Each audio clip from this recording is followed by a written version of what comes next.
শুভ দুপুর বন্ধুরা, আজকে রুই মাছের ঝোলের রেসিপিটা দেখাচ্ছি।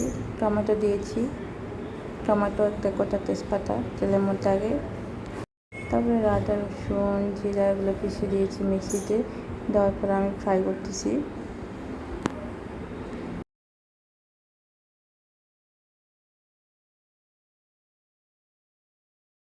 তারপরে পরিমাণ মতো হলদি দিলাম,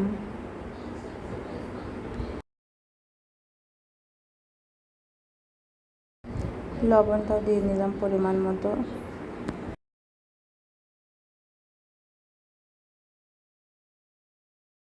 লবণটা দেওয়ার পর একটু আমি নাড়াচাড়া করলাম। তারপরে দেখো মশলাটা আমার লাল লাল হয়ে এসছে, প্রায় হওয়ার দিকে। আর ভিডিওটা আমার ভালো লাগলে লাইক কমেন্ট করো বন্ধুরা, চ্যানেলটি সাবস্ক্রাইব করে পাশে থেকো, আমিও তোমাদের পাশে থাকবো। আর এখানে আমার মাছের ঝোলটা কমপ্লিট হয়ে গেল।